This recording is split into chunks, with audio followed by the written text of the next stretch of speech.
What's up, guys? My name is Sebastian from Invest Iowa, and I will argue that there's only one right way to house hack. There's no other right way. All the other ways are not going to get you to the point that this one specific way that I'm going to be talking about in a couple of minutes. I disagree. I know you're going to agree with me on this one. Okay, so investing in real estate is scary. Can we agree? Yes, Okay, why is it scary? because of the uncertainty. There's risk, right? Correct. House hacking is the best way to eliminate the majority of that risk. Correct. I agree. That's what we're going to talk about today. The 4 or 5 different ways that you can house hack, eliminate as much risk as possible, but still be a real estate investor. When every other real estate investor is scared right now because of the market, you can take advantage of that.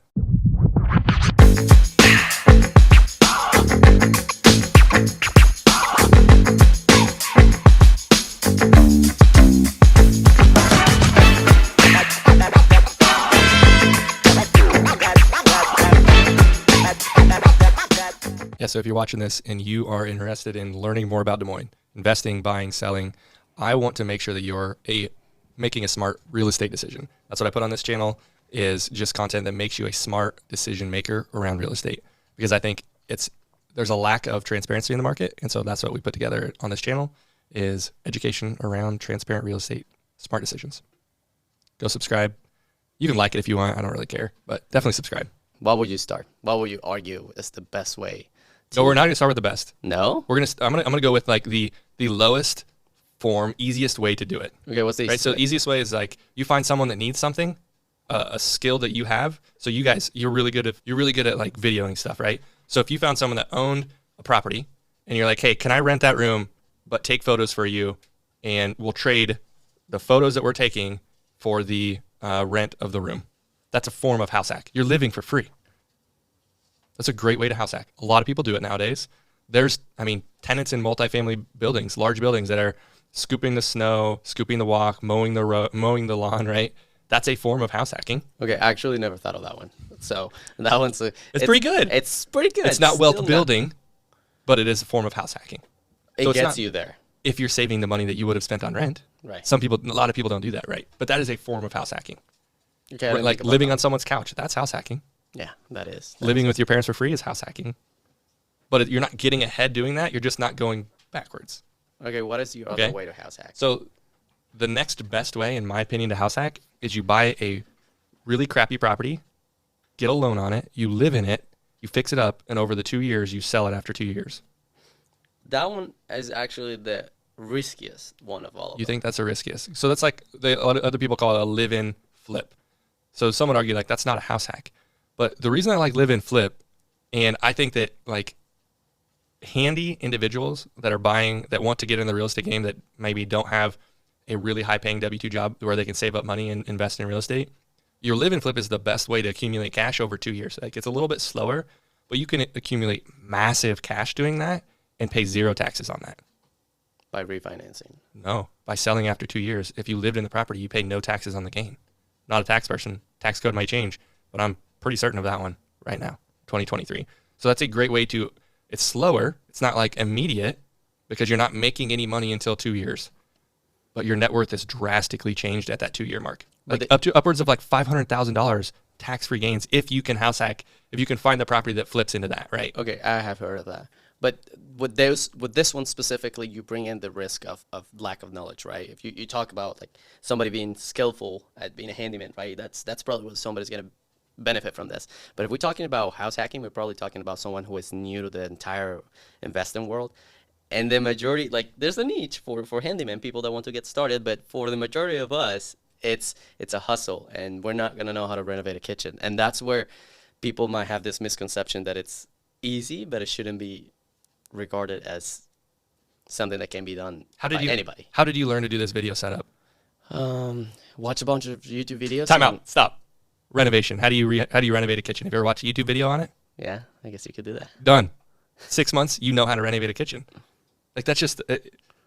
Well, so that's my answer to that is like if That's it fair. depends on what you're trying to do. If you're trying to accumulate cash and you can do it over 2 years, it's the best way, tax free. Like remember, tax free is a huge portion of that. You can, you buy a $100,000 house in Des Moines, you fix it at like a crap hole, a terrible, huge old Victorian. You fix it up, you spend $50,000 in materials, but you do all the work yourself. That house in most areas of Des Moines is going to be $250,000 to $300,000 after you get it all fixed up. In 2 years, you can do that work. You can watch enough YouTube videos. That's, what is that? $150,000 of gains that you're not taxed on in 2 years. So split that up, $75,000 of untaxed income each year. Yes, that is So like solid. it could be massive. Yeah. It's not going to snowball. So a lot of people will call me and they'll say, hey, I want to invest in real estate and I want to scale really fast. That is the worst way to scale really fast. I could see is that. a live and flip. I could see that. So it's a house hack. Because you're gonna have to spend a lot of resources, and I think that when money is no longer an issue, time becomes the best resource of all. Time is always the best resource. Right, but not when you have so much time. Yeah. Right. But eventually, the more money you start making, the more you realize, oh, maybe learning how to use this screwdriver is not as important as working on this high-paying job that I have over here. So maybe I'll just pay somebody to do that on the side. It's why I stopped buying rental real estate, to be honest, in the last 2 years. Why? Because me building my real estate business, helping people buy and sell, is more profitable than just owning rental properties.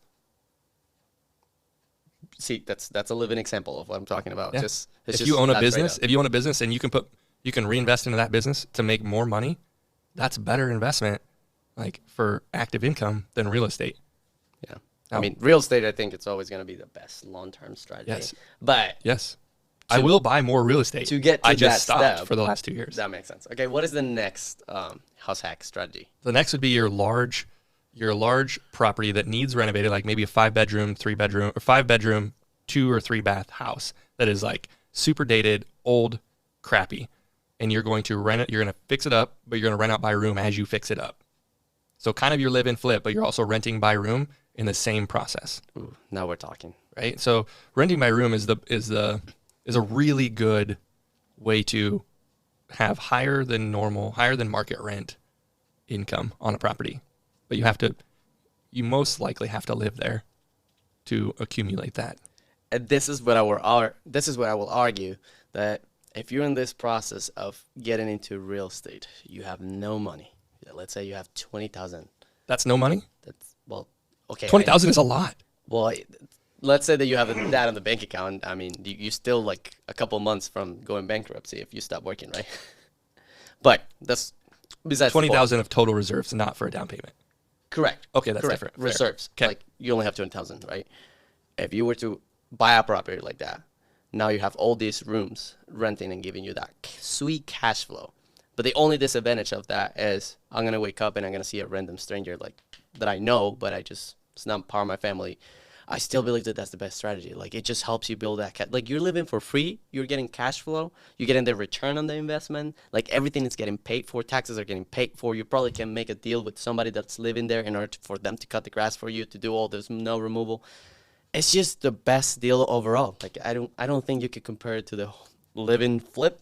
I don't think you could compare it to the turnkey. Oh, we haven't talked about that one. But I just think that if you are all into investments and you just want the best return and the best experience from managerial sides of views and then from the investing point of view, I think that's the best way to go.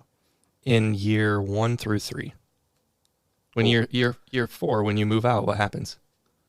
Okay, in the first place, you have to make sure that property, after you stop renting by room, could cash flow just by renting on itself. So okay. I guess that's the catch.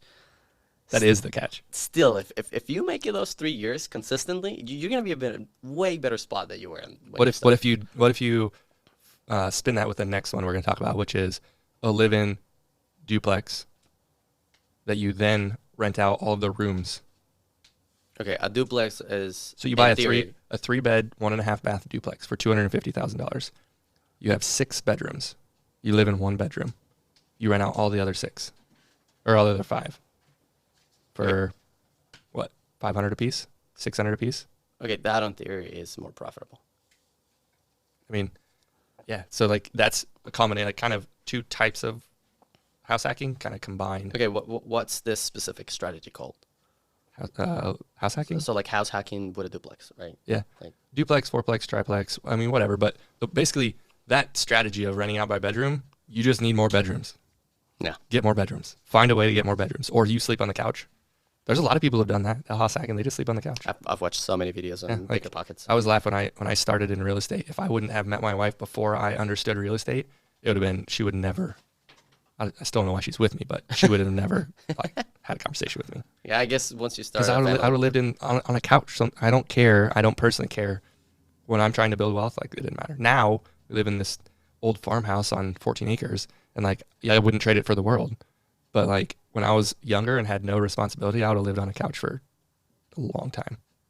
And then based on that, what is it so special about buying a duplex, triplex? And then you said that what are you gonna do when you move out, right? Let's think that we're not gonna run by room, and now we're just gonna go the rental rate average. So when I asked what are you gonna do in year 4, you said, well, you got to make sure that it cash flows. Correct. When you buy a duplex, triplex, fourplex, which I stop at fourplex because of the type of financing that you're gonna get to do a live-in. So you need to keep it under 4 and under. Those properties just standardly are going to cash flow better than your single family is. So a single family 5-bedroom house is not going to bring in as much rent as a duplex with 5 bedrooms. So that is why the duplex with 5 bedrooms is probably a better way to house hack, even by room, than a 5-bedroom house. What's the last one?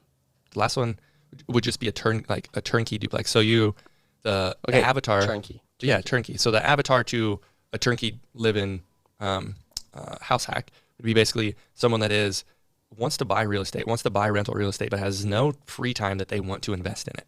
They do not want to spend any time trying to fix, renovate, figure out anything about real estate. They just want to own real estate. It's usually a flip.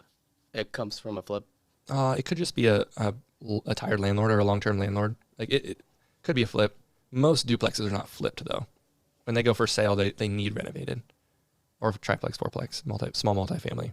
So that's gonna be like your high-paid W-2 person that's like, I could live in a $300,000 house with no roommates, but that makes no financial sense, no wealth building sense.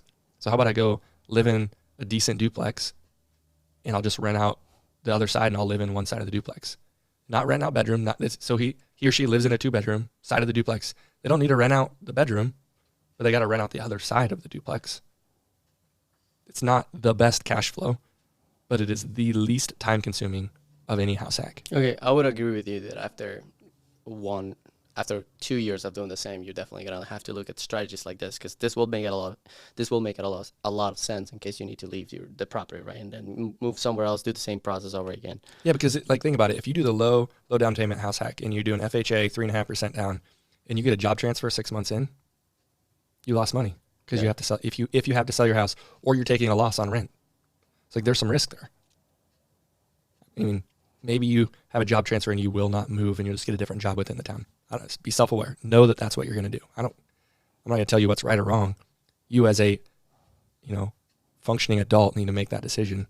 I will help bring up the pros and cons of that decision. Yeah, and everybody's opinions and decision making is going to change based on the facts that's in front of them. Yeah, is your family in that town? Right. Right? Like, huge factor. You'll pay more for that.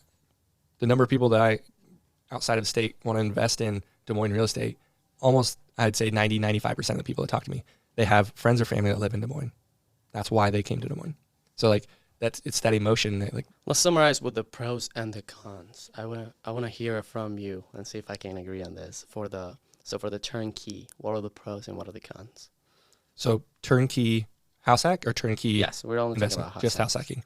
Okay, pros and cons of of the 5 different methods. We've kind of done a lot of that. Yes. Each one we kind of went through. We just didn't list the pros and cons. Yes. What one do you want to dig deep into? Okay, talk to me about the flip. The live-in flip. We went pretty heavy into that. Live-in flip. The con is you have to have a fair amount of cash because you're going to float the materials cost for 2 years. So you buy a $100,000 property and you're going to put $50,000 of materials in it. You have to first put at least probably 5% down on the $100,000. So that's $5,000. Maybe some closing costs. So say $6,000-$7,000, and then you have to float $50,000. That's half of the freaking house. There's no other way to get that money. You can't go to the bank and say, I'm going to live in this house and I'm going to house hack it and flip it. Give me a loan of $50,000 for the next. Banks won't do that. I mean, you could have a private money. So you could have friends, family. They could loan you that money. Most people are not going to be that comfortable asking friends and family for that. That'd be a tough sale. So that is the downside. You have to have a lot of cash. Big upside. $75,000 a year of cash-free returns. Like, that's crazy. Not crazy, but could be life-changing for someone. Nothing really guarantees that you're going to get that money back, right? Well, what do you mean? So your ARV. Yeah, so I'm ARVing at like, what did I say, 250 to 300, right? Yeah. What if I'm wrong at 200 and you just made $50,000 in 2 years? Yeah. Because like to be off by that much in Des Moines market, you had bad data to begin with. Someone didn't give you the truth. So like you shouldn't be that far off on ARV. I mean, shouldn't be. Worst case on that, you put $50,000 into it. So then you live in a place that's super nice that you like because you renovated it, and you have $150,000 into it roughly. And say the market tanks, and then you go get refinanced because you can still refinance a property, right? Like even in a terrible market, you can refinance it if you have enough equity in the property. So at 2 years, you decide market tanked, I don't want to sell it. As long as you, I mean, if that $150,000 is at least 70% of the value of the property, you can refinance that and you can pull back out your $50,000 cash that you put in a cash out refinance. I mean, it's not guaranteed, but you can make those numbers work. We're really talking like hypothetical, so it's tough to say like Very a guarantee. specifics. But Yeah. in general, you're going to be able to do that. You're going to find a lender that will do that. Yeah, I think I would agree with that. I mean, so the risk there is if you get into it 6 months into it and you're like, this You is gotta move. terrible. I got to move. This is terrible. I hate freaking tape measures. I hate saws, right? You cut your hand off, That's me. right? Like That's me. I can't read a tape measure, so I understand what you're talking about. I hate it. I hate it. That's what I'm telling you. That's probably the worst one of all of them. For you, For me. For me. right? Correct. Yeah. If you don't know how to use a hammer, like this is not the way to go. So like I talked to a guy it was 2 months ago. He decided not to buy, but his background is framing new construction houses. And I'm like, dude, go live in a property and fix it while you're there. Like, do that. That is the strategy. Now you could do that on a live-in flip, or you could just do it as a rental. You could do it and you could burr out of it, where you live in it for a year and then you just make it a rental. You don't sell it, you just make it a rental and move on to the next one. Yeah. That's another, I don't know if that'd be called a house hack. It's more of like an investing hack, but it's kind of house hacking. Well, that's Bert method. Not necessarily living in. Okay. Yeah, that's fair. So burr, you could do a live-in. Like living in, it's it's usually going to be better because you get better financing, 30-year fix, blah blah blah. Yeah. So to summarize, like in 2023, you as a investor, and you're willing to house hack, you have opportunities that other investors are scared shitless of. So like you should not be sitting on your hands waiting to buy real estate. I would buy it yesterday with the plans to not sell it for at least 5 to 10 years. If you plan to sell in the next year, don't buy it all, go rent, sit on a couch and watch YouTube videos. Don't take action. I fully believe that. If you're worried about selling in a year, don't buy. Yeah. That. You can't have the mentality that you're going to sell in a year. Yeah. I don't think most people that are thinking and selling could possibly consider house hacking as a strategy. What do you mean? It's not in the right mindset to be afraid of selling. If you're afraid of selling within the next But 2 no, they're years, afraid of losing money. Right, but okay, let me rephrase this. If you think that you're going to move within the next 2 years, like it's a no. Not even buying Correct. a home, not even Correct. just renting. Unless you want to keep a rental property. Because you could do that, right? I'm going to move in 2 years. I'm here for Des Moines for 2 years, and I'm leaving. But I want to be a real estate investor. Then you can go buy a duplex, live in one side for those 2 years. Then you keep it as a rental after you leave. That will work. Yeah. That way will work. But anyways, we have agreed that I don't like hammers, and labor jobs are not for me. They're too hard. You have soft hands? Really soft hands. Yeah. Okay. So the conclusion is, what's your favorite house hack? What are you going to do this year? The conclusion is this year I'm going to find a property that I can, in which I can house hack, and I'm going to rent by room. I don't think I'm going to live in the couch, but I definitely think that I'm going to live somewhere. The worst bedroom. Yeah, so I can have better cash flow on all the others. Yep. And then, yeah, rent everywhere. If I can have somebody on the roof, if I can have somebody living in the backyard with a tent. No, I'm just kidding. But yeah, You wouldn't let someone live in the backyard in a tent and give you $50 a month? Well, that's tough, because what are the advantages of doing that? $50 from, like, what's your average person living in a tent? You mean like, who is that person? Who We're is not that going to get stereotyped. I'll get in trouble as a realtor if I go there. Yeah, and I don't want to mention that, but I don't think it's just worth it. It's worth it. It's not worth it. But I still believe that renting by room is the best strategy to starters. Somebody that is all in, that just wants to start cash flowing, having a property that is just going to generate. Yep. And you just have to live with the hustle of living with other people and, sharing your kitchen, sharing the common spaces. But I think it's worth it, especially if you have nothing right now. I think it's worth it. But if you have a lot, it's not the best decision. Correct.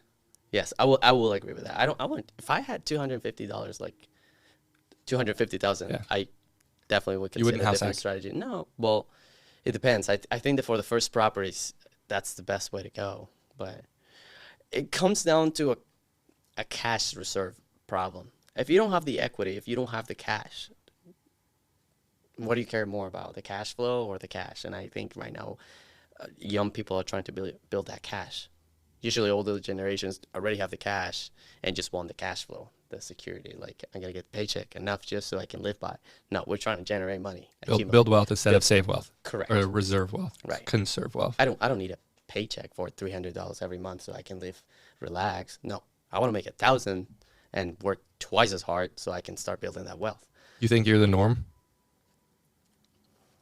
I think if you're watching this video, you're somewhat have my mentality. Yes. So That's how I was going to go. Yeah. Yes, I would agree completely. yeah.